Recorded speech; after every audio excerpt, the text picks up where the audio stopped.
शासकीय कार्यालयात तसंच शैक्षणिक संस्थांमध्ये कोणत्याही प्रकारचे धार्मिक विधी, पूजापाठ आणि धार्मिक कार्यक्रम आयोजित करू नयेत असा शासन आदेश असताना सुद्धा शिवाजी विद्यापीठात पुन्हा एकदा कर्मकांडाचा प्रकार घडल्याचं आज समोर आलंय.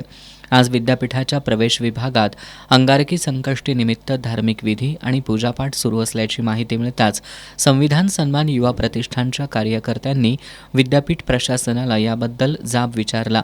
यानंतर संबंधित विभागानं गडबडीनं सर्व पूजा साहित्य आणि गणेश मूर्ती हटवली.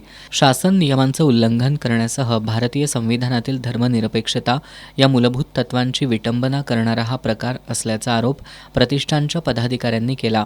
या प्रकरणी चौकशी समिती नेमून संबंधित अधिकारी आणि कर्मचाऱ्यांवर कारवाई करण्यात यावी, तसंच यापुढे असे प्रकार होणार नाहीत याबद्दल स्पष्ट निर्देश देण्यात यावेत अशी मागणी संघटनेच्या वतीनं करण्यात आली आहे.